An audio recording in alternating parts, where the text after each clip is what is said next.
Hey guys, so today I'm going to do a day out in Edinburgh vlog. I'm going to show you some interesting places around the city of Edinburgh in Scotland. Edinburgh's the capital city of Scotland. So the first thing we notice is we have a street performer. We have a street performer dressed like a wizard, some unicorn.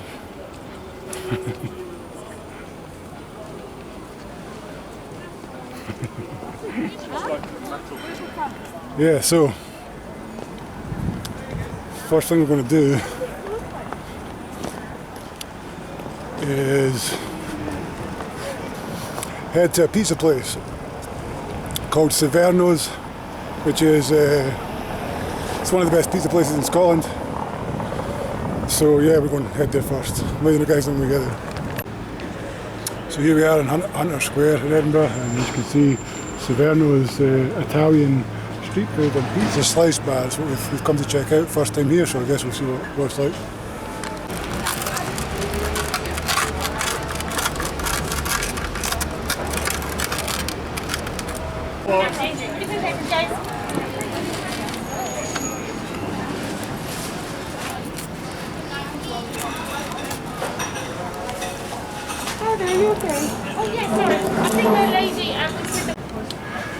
So this was our first time checking out Civerinos in Edinburgh.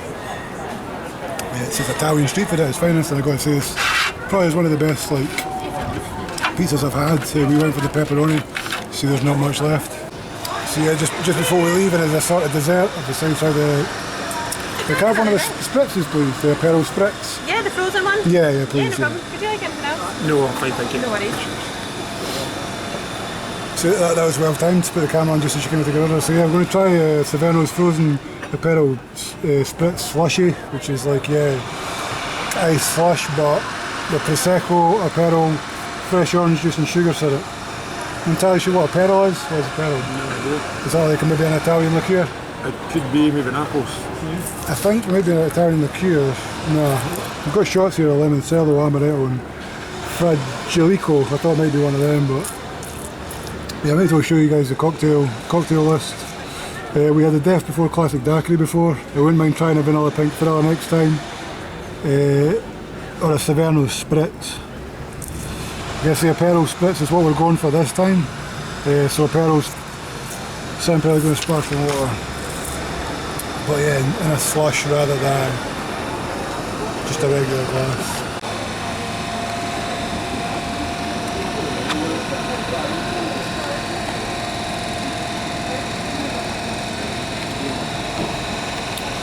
Yes, this is a Civerinos frozen Aperol Spritz with Aperol, Prosecco, fresh orange juice and sugar syrup.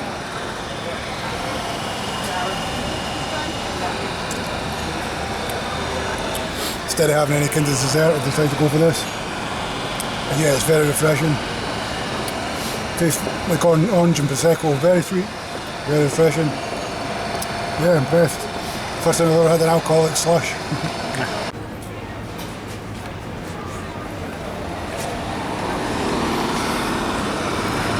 So that's kind of the beauty of ordering like a slush for dessert for Civerinos, is you can just take it with you as you walk to Greyfriars Kirkyard, which is our next stop.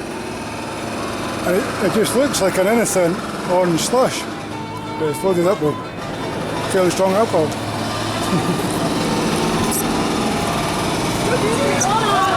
So we're on the Royal Mile in Edinburgh. This is the whisky trail. So I guess if you're in Edinburgh, you're looking for like rare whiskies. Yeah, you see your Royal Mile just next to the filling station. Yeah, we can have our eye on some here. Some of these sort of rare ones. The Hazy Loch Ness Monster one. Different decanters. The horse decanter. These ones here, some like sort of Baratheon-esque Game of Thrones imagery. Maybe my dad one of them for his Christmas. Yeah, so yeah, looking for whiskey, that's where to go. Edinburgh street randomness. Pair of shoes. Don't know where they've came from. So this is St Giles Cathedral, which I figured in Parliament Square in the Royal Mile, which is also well worth a visit. Very impressive cathedral, like I say, if you're in Edinburgh, always worth a visit. St Mary King's Close over here, visitor attraction, which is a lot of Edinburgh, I know, well, used to be sort of under the city, like the poorer people used to live under the city, so you can go on ghost walks and ghost tours, and the Mary King's Close one, visit attraction is right over here, next to that. Actually here, this is the perfect thing. City of the Dead, so exploring the underground vaults, haunted graveyard tours featuring the Mackenzie Poltergeist.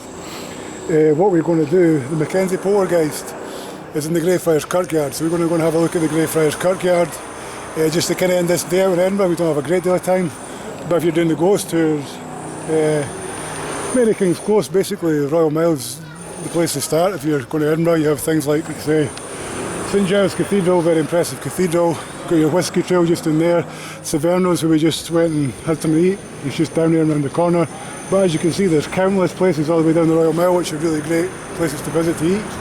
And hopefully over the course of the next few months we'll be checking out a few of them. But yeah, I just kind of wanted to get like St Giles in before going past it. And I'm still drinking my Civerinos Prosecco slush. We're back at the street performer again. I'm wondering, how's he doing this? It's like he's levitating, but he's not levitating.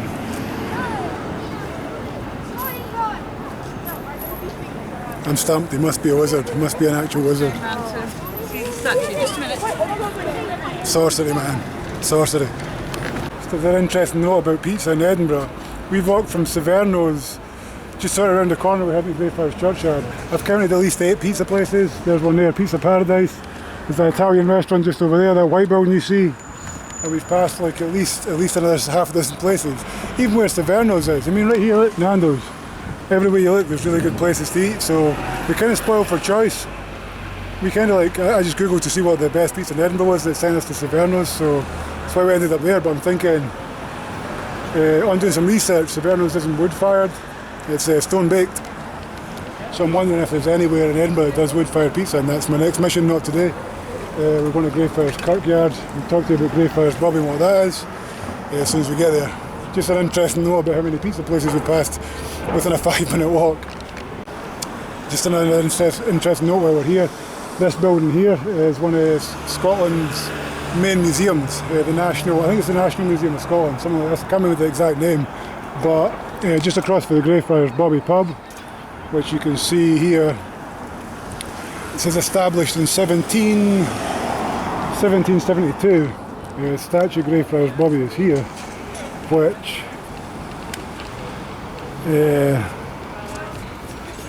which we'll talk about more when I get a bit more time to do it, but it's a statue just on the grass market. Come here, Japanese kitchen if you're interested in Japanese food. Like I say, plenty of places to eat even in one place. Behind me we're able to head into Greyfriars Kirk. As you can see, statue of Greyfriars Bobby over there. I was just vlogging a minute ago, Greyfriars pub, which I've never actually been in. I'll go there the next time, so we're busy right now. Right across the National Gallery, but here, see Greyfriars Kirkyard is one of the most haunted places in all Scotland. So Greyfriars Bobby, this is the dog, I guess. Died the 14th of January 1872, aged 16 years. Let his loyalty and devotion be a lesson to us all. Erected by the Dog Aid Society of Scotland and unveiled by H.R. Duke of Gloucester, 13th of May, what does that say? 1881. Yeah, I guess 1881 that was done. So, what this area kind of is most notorious for, or famous for, is the Mackenzie Poltergeist. I guess when we find this tomb, we'll talk more about it then. If you just go onto YouTube and Google Greyfriars Cemetery ghost tours, I'm sure countless haunted exploration groups have been here over the years. All sorts of interesting stuff's going on. So the Kirk of Greyfriars, dedicated 1620 on the site of Franciscan Friary, 1447-6. Kirkyard established by Mary Queen of Scots in 1562. Greyfriars Bobby and his master John Cray are both buried within the Kirkyard. View the original painting of Greyfriars Bobby inside the church. I don't know if we can go inside the church with David Mike Billy. I've never actually been inside the church before, so it would be worth checking out while we're here. Yeah, I guess we'll go and find out. So there's a guide up there talking a lot about Harry Potter. Said something about the wall over there being an original wall, 500-year-old wall, so same wall that Mary Queen of Scots touched and all this. Should probably sit there and listen to what he's saying, get some facts, but a little bit too tipsy for my Prosecco slushy to really care. Just going to wander a bit and see what we find. as you can see, like a lot of the things here look are really, really old. You know, this kind of architecture. But yeah, the 500-year-old wall, I think he said was up here. Yeah, this is an original wall to the graveyard. Let's go and touch the 500-year-old wall.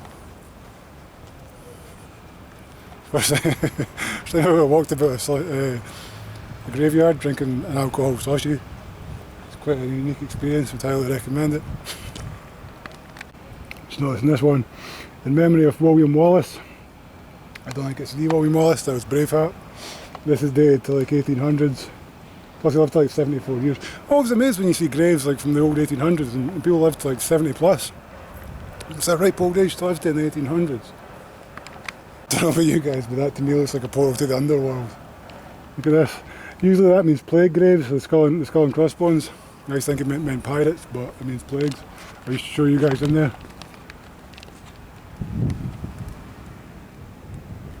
I see a tenant's lager can, obviously been some people drinking. Okay, so the tour guide, I guess is doing some sort of Harry Potter, because we've seen him a bunch of times as we've passed. A lot of Harry Potter references. He said that this wall, this wall's like a 500-year-old wall, originally from the time of Mary Queen of Scots, so I guess we touch the same wall that Mary Queen of Scots has touched. Hopefully I don't get some kind of curse from that. Always a bit ominous about things like this, especially walking over old graves. Architecture on this. See, what does it say? Sacred to the memory of James Chalmers Esquire, erected by his son Thomas, AD 1675, and revised by William Wilson. Yeah, these are by far the oldest graves I've ever found anywhere. 1645, you know, it's been there a long, long time. Look at this, the intense weather and a thing like this. Again, I want to walk over and see, but I'm so wary. Look at this, big mausoleum. And let's see if I can see a date. I'm going to get away quite quickly. Can't see a date. That's probably 500 or 600 years of weathering. Maybe not 600 years, but 400 or 500 years of weathering has done this. Beautiful. In a sort of macabre way, but still beautiful. Same with this, look at this. How much money do you think you have to have? And I don't see a date on it. 1676. How much money do you think you have to have in 1776 to have something like this erected when you die? Maury Elizabeth Peyton.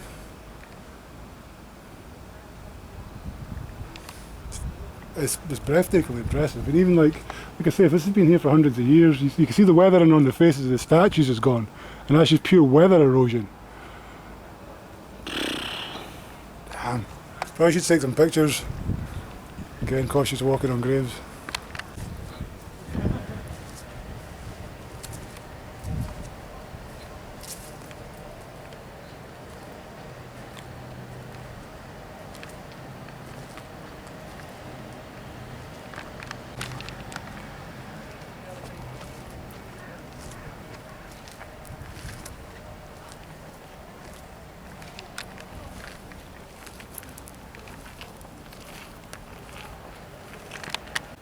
So this part of the churchyard is the Covenanters prison, and every time I've come here it's always been locked. We always kind of told that it's because like there's this pretty intense poltergeist activity. It's like a very haunted site. They read here, behind these gates lies part of the Greyfriars Kirkyard, which was used in 1679 as a prison for more than 1,000 supporters of the National Covenant, and defeated by government forces at the Battle of Bothwell Brig on the 22nd of June. For more than 4 months these men were held without shelter, each man being allowed 4 ounces of bread a day. Kindly citizens were sometimes able to give them more food. Some of the prisoners died here, some were tried and executed for treason, some escaped and some were freed after signing the bond of loyalty to the Crown. All those who were persecuted and died for their support of the National Covenant in the reigns of Charles II and James VII are commemorated by Martyrs' Memorial on the north-eastern wall of the Kirkyard. The Covenant, which was first signed in Greyfriars Kirk in 1638, promised to defend Presbyterianism from intervention by the Crown.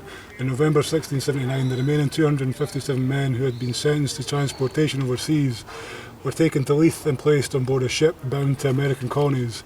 Nearly all were drowned when this ship was wrecked off the Orkney Islands, where there are monuments in their memory, but 48 of the prisoners survived.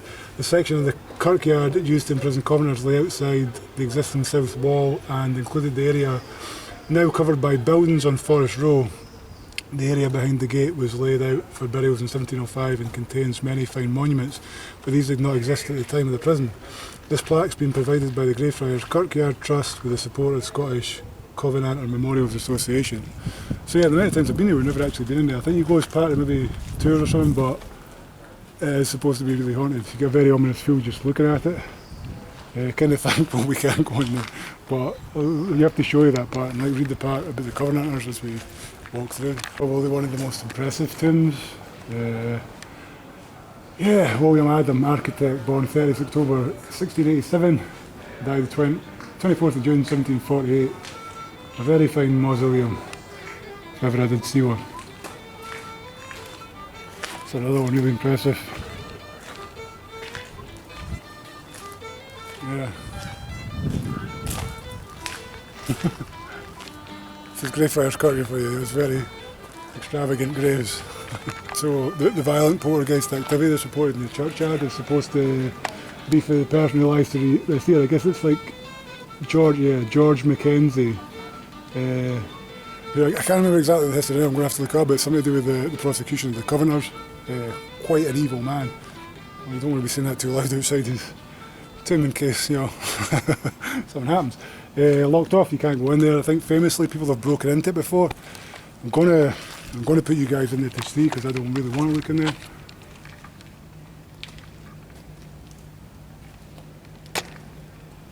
Hopefully catch some paranormal activity, maybe you saw a ghost or something, but yeah. It's the Mackenzie crypt, the George Mackenzie crypt.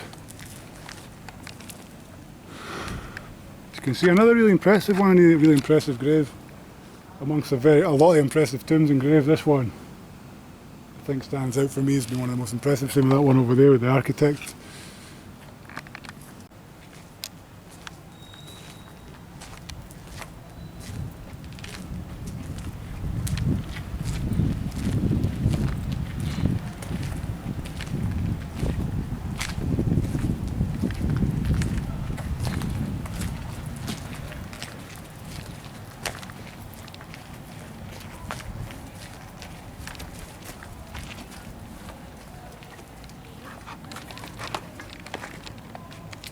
Another really impressive grave.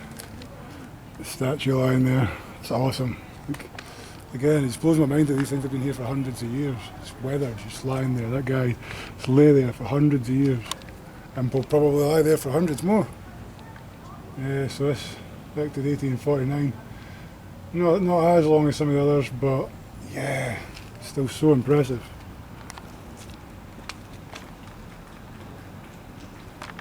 I've always found really strange about this place is, imagine your place of work or your place of residence is that home there, and like right outside of it are these like ancient graves and ancient tombs.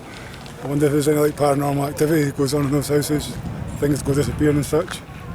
Anyway, that's been a little tour of Greyfriars Kirkyard. It's been a good 10 years since I've been here. Yeah, it's fun to come here on a little Edinburgh day out. Hope you've enjoyed it, yeah.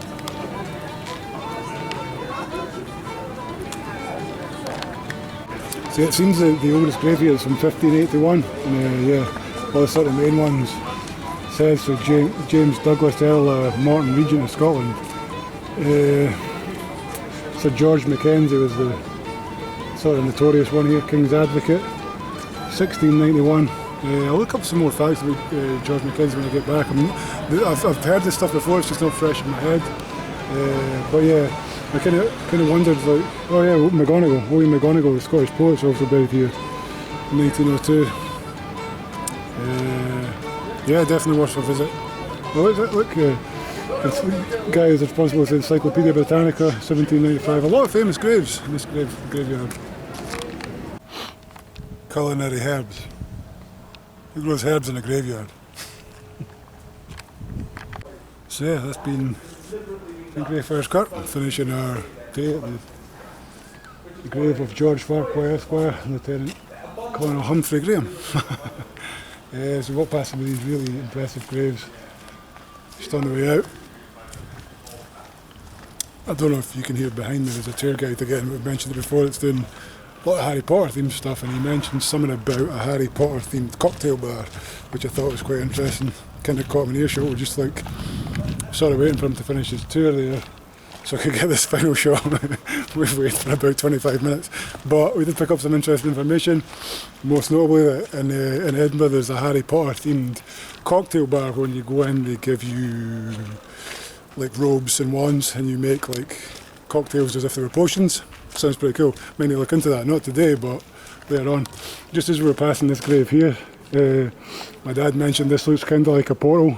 It might be a portal to another dimension, like maybe once every 666 years on Halloween night a portal opens to like a distant time, place or other dimension. Funny that it says Sirius Black. I don't know if that's a Harry Potter thing, but Black is their second name, so it's quite ominous to like see that and what could be a portal to the Netherrealm. That'd be the perfect place for it in Greyfriars Cemetery. Yeah, maybe it's like if you come here on Halloween on your own at midnight, you make a pact with the devil, you could go back to the future, but only to this door. I don't know. Maybe.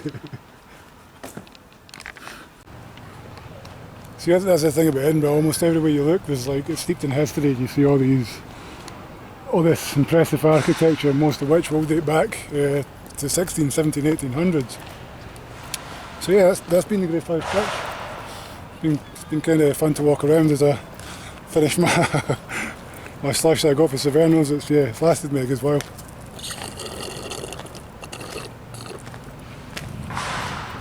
Again, look at this. Kitchen herbs. Who thought, you know what we're going to do in this graveyard? We're going to grow some culinary herbs. Awesome. I just want to say, Grass Market Community Project, kitchen bed. I guess Edinburgh space is a priority, but I mean, putting your herb garden in a damn graveyard, that's new. Again, this residence, the window looking out on it, Old Graves, herb garden. Only in Edinburgh, guys. So I guess you guys will know from watching my videos, I pretty much always wear a hat. Look what I found. Fab hat tricks. Didn't know this was here. I might need to invest in one of these fancy fedoras. That'd be good for like doing the occult stuff. I got like a black trench coat and that hat, or this one. I look like a gangster for the 40s. Like Al Capone or some shit. Yes, look at his fancy masks. Fab hat tricks. Oh, I guess I've got a lot of musical bonnets. I don't know if I get away with that one. Sailboat bonnet, like in that. Skull bonnet. Yeah. Fab hat tricks just at the back of Greyfriars Cemetery. Another example of how interesting Edinburgh can be. Took 3 steps to that Fab hat tricks shop. We found somebody that sells fossils. I can't. Well, this is a cast of an Allosaurus skull. I was going to say that can't be a real skull. Just go in and be like, oh, what are you in the market for? An Allosaurus skull, guy. But yeah, a fossil shop. It's only in places like this that something like that could exist, and it's open, even though COVID. So it makes you wonder, you're like, who's in the market for fossils? That you could have a whole shop dedicated to fossils. Anyway. Okay, for all non-Scottish people, in Scotland we have this delicacy, it's called a deep fried Mars bar. You know what that is a candy bar, deep fried and bar. Heart attack in a bar. I haven't had one since a kid, but they're advertising right here, £3 for a deep fried Mars bar. So again, we're only just round the corner for Greyfriars Church at the Castle Rock takeaway, so if you're looking for a deep fried Mars bar, you know where to come. See how we're here, mate, we'll mention the White Hart Inn, which is Edinburgh's oldest pub, like say, haunted since 1516, live music, great Scottish gin. The amount of history in this town, it's crazy, you know, some of the oldest graves in Scotland, some of the oldest churchyards, some of the oldest pubs. Looks like it's closed right now though. Just worth knowing while we're here and we're talking about food in Edinburgh, places to eat. There's another famous pizza, Mama's Americana Pizza, right next to the White Hart Inn. Never been there before, but it's on the to-do list. We're kind of going to tick off all the best restaurants in the country, really, over the next sort of year or so. Yeah, we figured we'd start with Edinburgh because it's really easy to get to in Civerinos, but Mama's Americana is another one to check out. They're just everywhere. You see how many places there are to eat just on this one little area. Just as we're walking around here, there's a sign, busking is allowed but no amplification. Edinburgh.gov.busking. We need to look into that because look how perfect a place this is. Not one busker, perfect spot for it. So yeah, musical friends, do you know if you're in Edinburgh, come to this area, I guess it's the grass market. Can't remember exactly, I think so. And yeah, you can busk as long as you don't amplify it. Yeah, so we decided to have like a last drink in the place called the Last Drop Tavern. And the seats where they set up have a lot of Burke and Hare. The execution of William Burke. Basically, Burke and Hare were famous body snatchers, 1828. So Burke and Hare murders, a series of 16 killings committed in 1828 in Edinburgh. Burke and Hare sold the corpses to Robert Knox for dissection as anatomy lectures. Basically what they did is, they started out by like robbing graves. Eventually they just started killing old people and selling them as bodies. So I'm wondering, and hoping it isn't, but I'm wondering if that might be the rope that hung Burke and Hare. Surely not, maybe, but it is behind glass and it does look kind of old. This Last Drop Tavern is in the Grass Market area. I couldn't remember the name of it, it's the Grass Market, which it says over there. Grass Market first appears as a marketplace in the 15th century. The name derives from the animals, grass and pens located at the western end. In relation to the rest of the city, it lies in a hollow beyond the surrounding level, which is a great place to find stuff to eat, and if you're going busking, Grass Market's a great place to busk. So yeah, like I said, when we were kind of walking past St Giles Cathedral, Edinburgh has these famous underground tours. This one being the City of the Dead, which we've never actually done but probably should do sometime. It says here, the Mackenzie Poltergeist can cause physical and mental distress, not suitable for anyone under 12 or with disability heart condition, nobody under the influence of alcohol permitted. See, that's why you need a slush. You disguise it as a slush, you can just wander about. Don't cause me any physical or mental distress.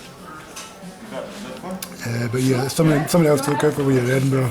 They'll take you around the guided tours of all these places. So for the parting glass, I went for a St Stephanus blonde beer. My name being Stephen, I thought St Stephanus plus 7% kind of drew me. So it says a strong sweet blonde beer brewed by St Stephanus Order of Monks in Ghent, Belgium. And it comes in this fancy bottle. Founded in 1295. I feel this might be an expensive beer. And my little hobbit, pouring it in my little hobbit half pint glass. Try not to make too much ahead, making a mess of it. Alright, so that's been our little Edinburgh day trip vlog, pretty much the end of it. It's felt with me as parting glass. Good night, enjoy, be with you all.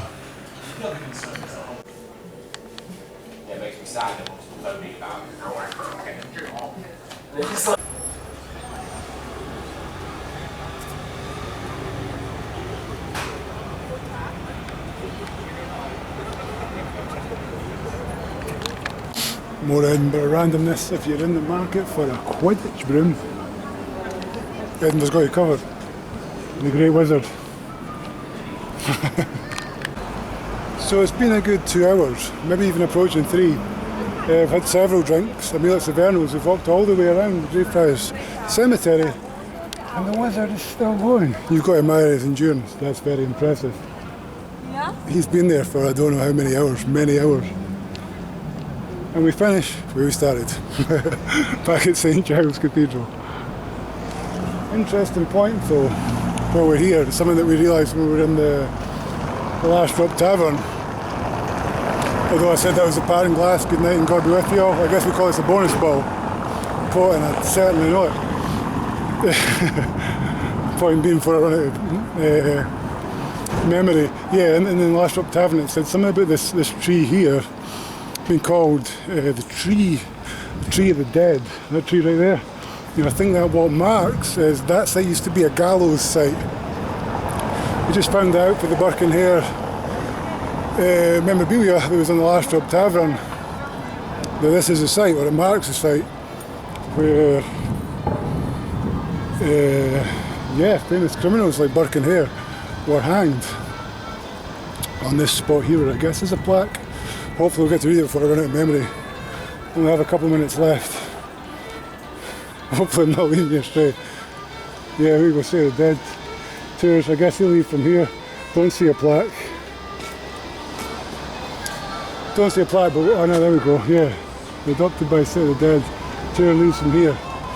So yeah, that's where the City of the Dead tours lead, but also marks the spot where the gallows used to be. So I guess they used to hang people right next to the House of the Lord. Anyway, enough alcohol-fueled rambling.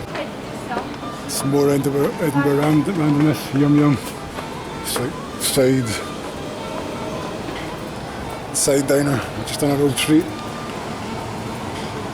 Deep fried Mars bars, $2.50 sold here. Oh damn, the other place is deep fried Mars bars for £3, so they're undercutting the deep fried Mars bars for 50 pence. So yeah, that's been Edinburgh.